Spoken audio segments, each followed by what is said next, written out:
राधे राधे, जय श्री कृष्ण। और आज हम पढ़ेंगे गीता का अध्याय 8वां। अर्जुन ने कहा, हे पुरुषोत्तम, ब्रह्मा क्या है?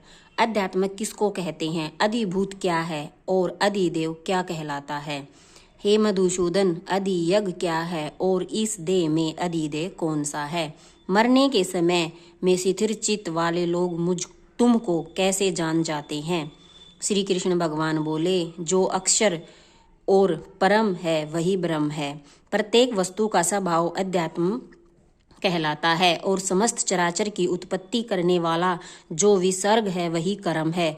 जो देह आदि नाशवान वस्तु है वही अधिभूत कहलाती है। विश्व रूप जो विराट पुरुष है वही अधिदेव है। और हे पुरुषों में श्रेष्ठ, इस देह में मैं ही अधियज्ञ हूँ। अंत काल में जो मेरा ध्यान करता हुआ शरीर त्याग करता है वह निसंदेह मेरे शरीर को पाता है। हे कुंती पुत्र, अंत समय में मनुष्य जिस वस्तु का स्मरण करता हुआ शरीर त्यागता है वह उसी को पाता है। इस कारण तुम सदैव मुझ ही में मन को लगाकर मेरा ही स्मरण करते हुए संग्राम करो। तुम निसंदेह मुझको आ मिलोगे। ए पार्थ, अभ्यास रूप योग से युक्त है।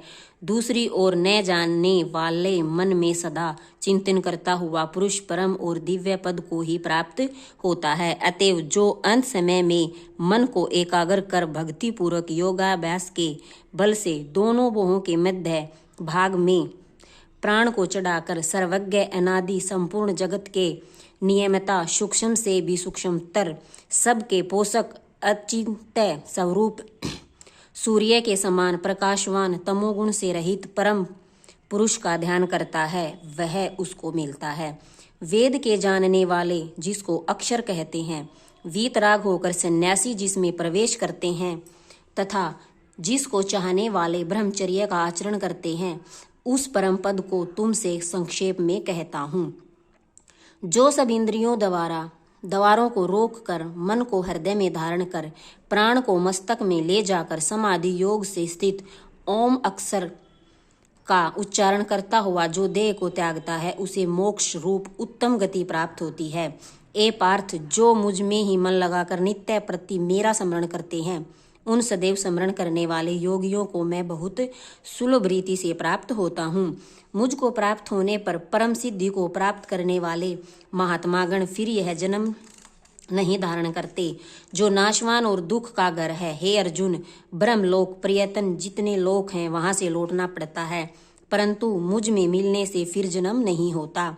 1000 महायुगों का एक दिन होता है और 1000 महायुगों की एक रात्रि ब्रह्मा की होती है। जो उन बातों को जानते हैं वह सब ज्ञाता हैं। ब्रह्मा का एक दिन होने पर अव्यय से सब व्यक्तियों का उदय होता है और रात को उसी में लय होता है। ए पार्थ, समस्त चराचर वस्तुओं का यह समुदाय दिन में बार बार उत्पन्न होकर रात्रि के आगमन में लीन हो जाता है। इस अव्यक्त से परे दूसरा सनातन अव्यक्त है जो इन सब के नष्ट होने पर भी कभी नष्ट नहीं होता। उस अव्यक्त को ही अक्षर कहते हैं। वही परम गति है जिसको प्राप्त करके फिर संसार में नहीं जन्मते। वही मेरा परम धाम है। ए पार्थ, जिसके अंतर्गत सब प्राणी हैं और जिसने उस समस्त जगत का विस्तार कर रखा है वह श्रेष्ठ पुरुष अनन्य भक्ति से ही मिलता है। हे भारत श्रेष्ठ, जिस काल में योगी जन देह छोड़कर फिर नहीं लौटते हैं और जिस काल में अग्नि प्रकाश और दिन शुक्ल पक्ष को ऐसे उत्तरायण के 6 महीने में मृत्यु को प्राप्त होते हैं, धूम्र रात कृष्ण पक्ष दक्षिणयान के 6 महीने इनके मध्य गमन करने वाले चंद्रमा की ज्योति में पहुंचते हैं और लौट आते हैं। संसार को नित्य चलाने वाली शुक्ल तथा कृष्ण नाम की 2 गतियां हैं। एक से आने पर लौटना पड़ता है और दूसरी पर फिर लौटना नहीं होता। हे पार्थ, योगी इन दोनों गतियों का तत्व जानता है, इसी से मोह में नहीं पड़ता।